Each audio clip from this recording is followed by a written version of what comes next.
Welcome back, fantasy football fans. This is Fantasy Football in 5 coming at you live again on YouTube. And we are be talking, excuse me, I can't speak right now. We are be talking about the Stream Team edition, week number 6.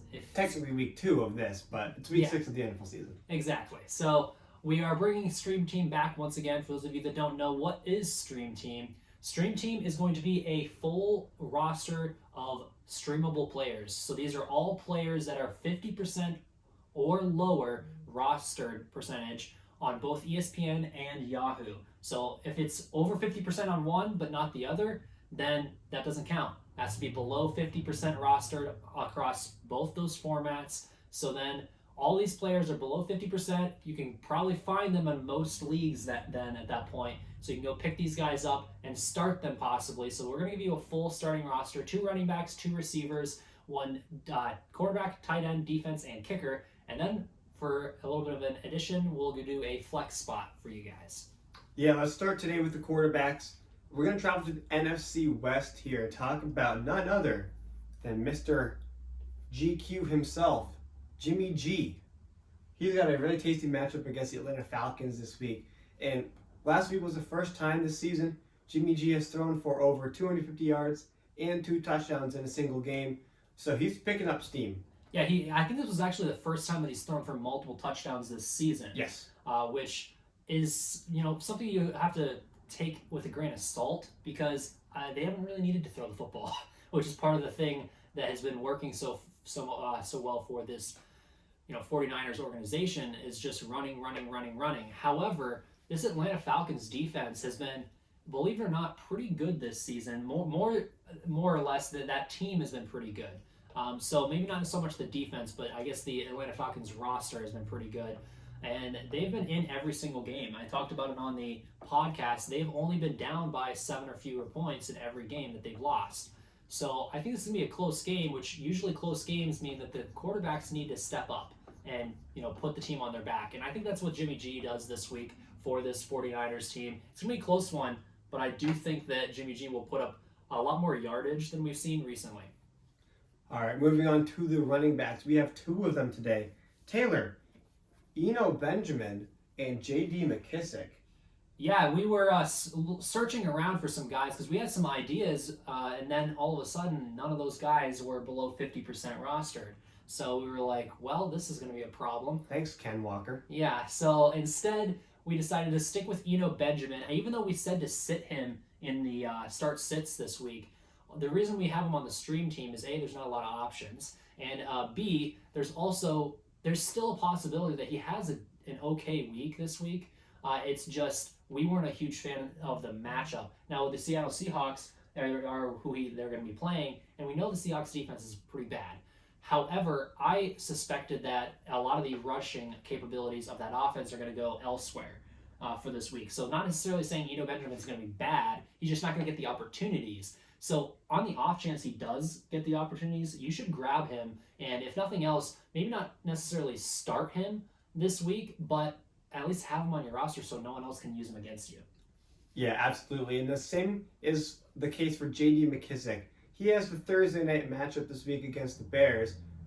Brian Robinson is expected to get the start, all right, as it was before his gunshot wounds. Obviously, Antonio Gibson is still there, but for some reason, Washington hates him. But they don't hate J.D. McKissic, all right? Robinson was more inefficient as a rusher last week than even Antonio Gibson.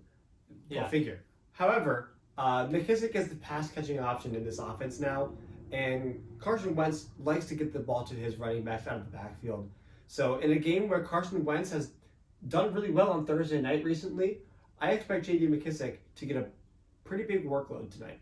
Not to mention the fact, if you look at the receiving target numbers that he's gotten out of the backfield recently, I believe he's had 3 or 4 games where he's had 7 or more targets out of the backfield. So we talked about opportunity. Where there's opportunity, there's fantasy points. So J.D. McKissic, who this season has had every single game at least 7.5 points or more. So there's always an opportunity for J.D. McKissic to go off. I remember a certain Thursday night game last year where J.D. McKissic had a pretty good game. I don't know if you remember that. I believe it was like 26 fantasy points from J.D. McKissic. I was a big champion of him last year. So I still like him. I still think that J.D. McKissic is going to be an integral part of this Washington Commanders offense. We've seen them not necessarily push the football down the field as much this season, despite the fact that they had got an upgrade at the quarterback position. But I still think that McKissic is going to be the dump off option in that offense. All right, we're going to turn to the wide receivers now. 2 NFC players, Ben Skowronek and KJ Osborne. And I'll take the bullet here for Ben Skowronek. I'm not a huge fan of him. Well, so this week at least. He is a great value Cooper Kupp, right? He even wears his former number, 18. How about that? All joking aside, Skowronek has proven that he can be a capable weapon in this offense, more so than maybe Allen Robinson. All right, I think he is the read before Robinson is, which is insane, right? They paid Allen Robinson a bunch of money to come and be this receiver that he used to be, and we're not seeing it.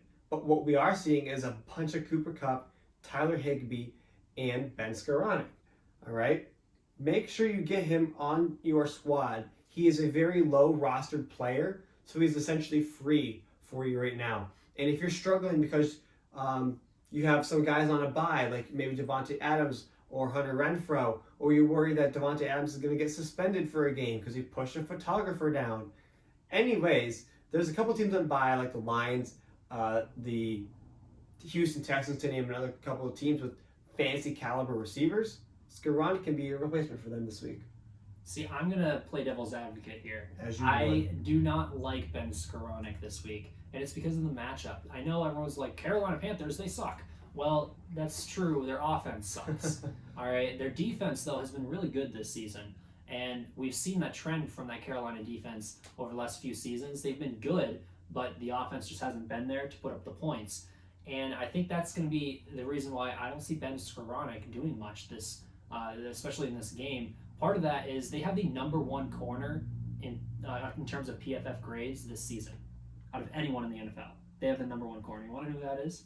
So J.C. Horn? It is. J.C. Horn, the number 1 corner, graded across every team in the NFL. So there's a reason why this Carolina Panthers defense, who we'll talk a little bit more about them later, I don't like Ben Skowronek this week. You have a different opinion. I understand he's gotten some opportunities this season, but he hasn't done much with them, though. That's the other thing. Well, we'll see what happens, but you have a Vikings player you'd like to talk about, KJ Osborne. He, like Skowronek, is the number 3 weapon, or number 3 target, should be, in that offense. Yeah, we really struggled to find wide receivers this week, unlike last week, because this week, every receiver we looked at, it was like, oh, what about this guy? Oh, not quite. What about this guy? Not quite. So KJ Osborne is what we ended up landing on. He's a pretty safe option as well for you guys in fantasy. He's available in pretty much every league, it feels like, which is weird for a guy that was touted as like this great number 3 option in a passing. And he's still a good option. Yeah, and we saw that a couple of weeks ago against Detroit when he had 18 fantasy points. So he clearly has the capability. And then he had a down week against New Orleans because they didn't need him.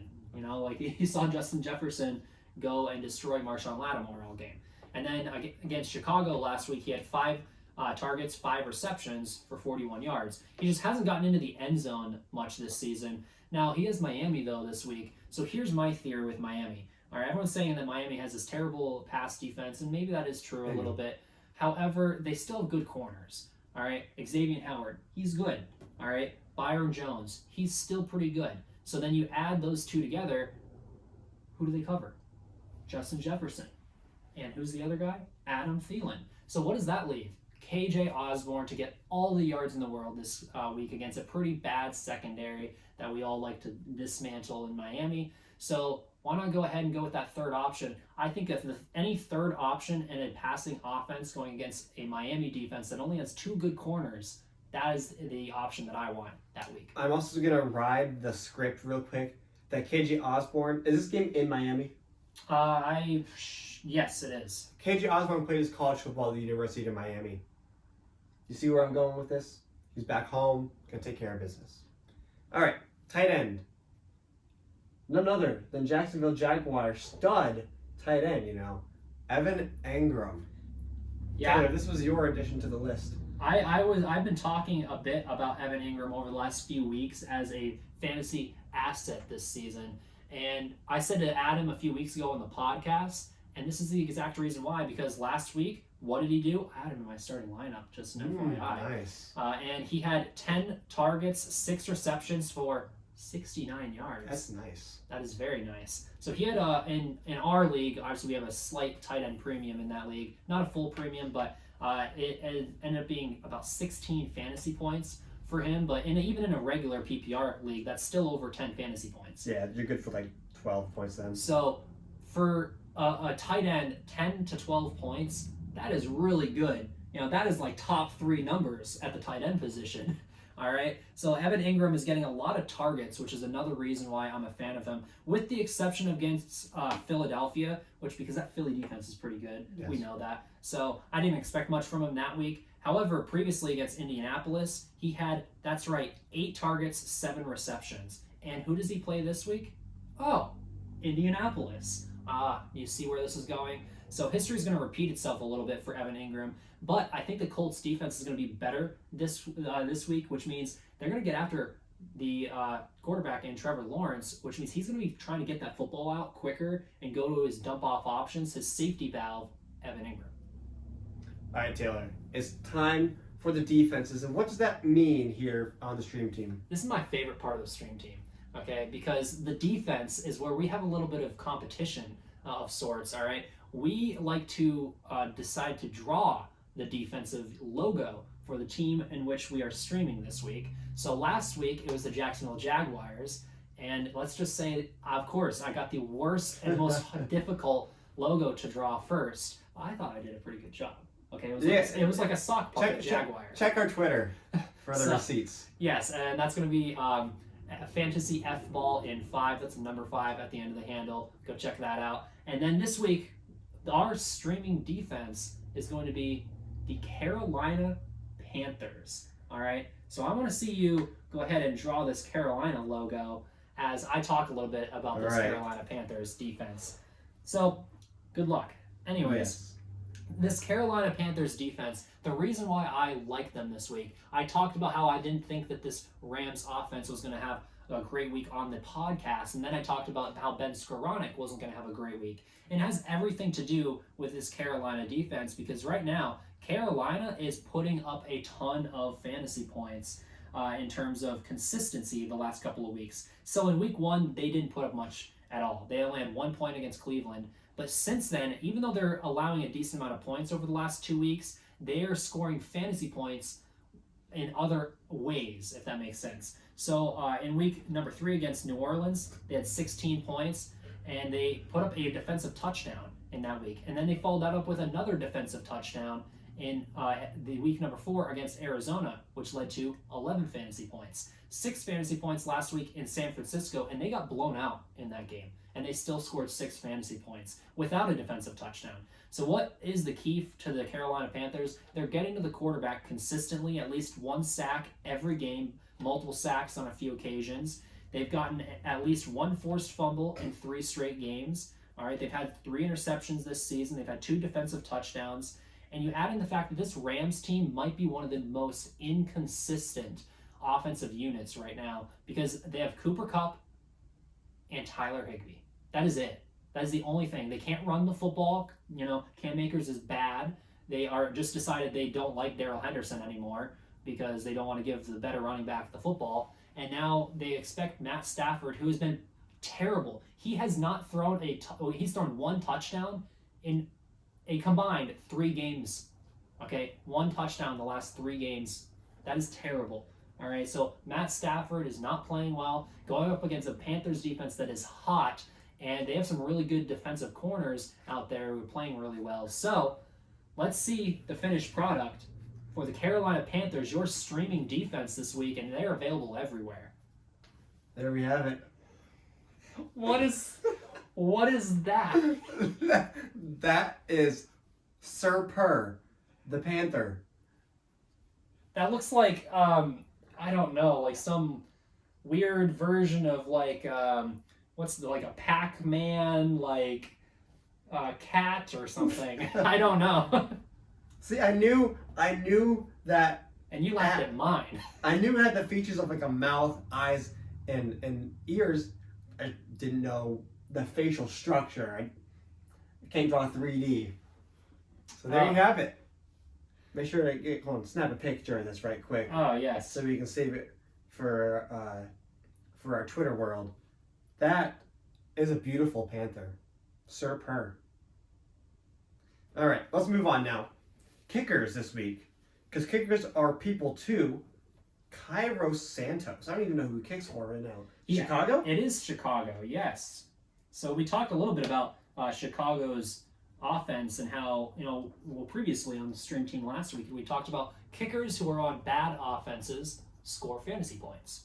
And that's going to be the trend here for Cairo Santos. He is Chicago's kicker. Chicago has a bad offense, right? And, or worse. Yeah.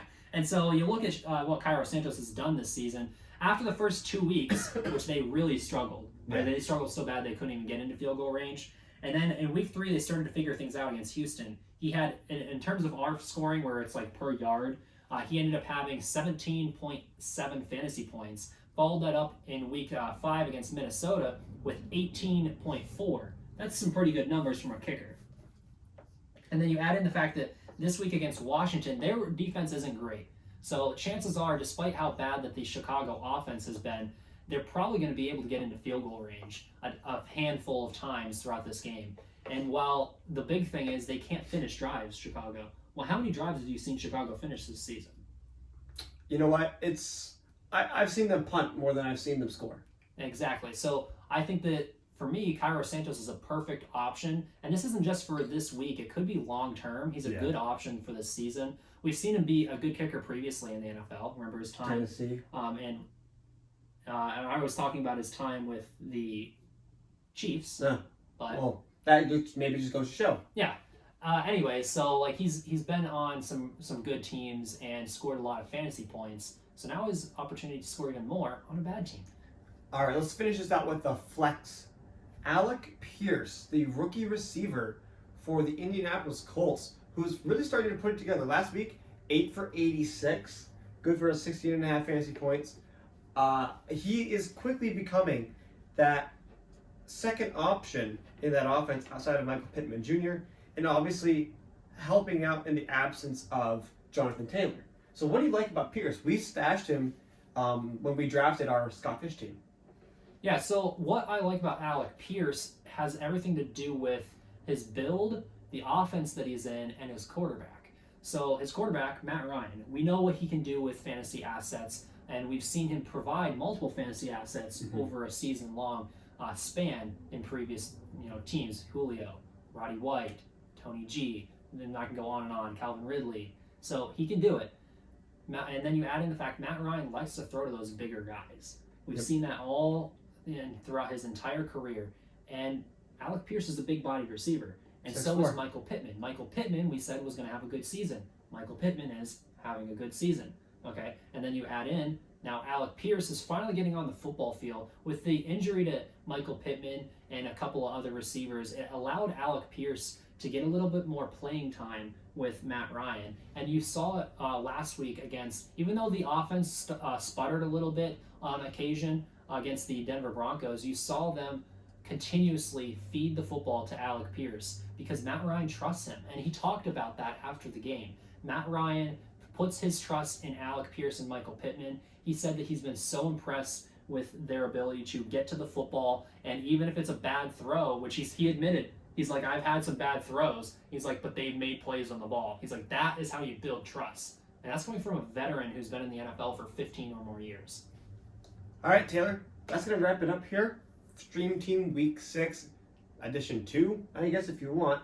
But thank you for joining us. This was Fantasy Football in 5. Make sure you find us on Twitter at FantasyFootballin5. That's the number 5 at the end of the handle. And check out our website, www.fantasyfootballin5.com. We'll see you next week for Week 7.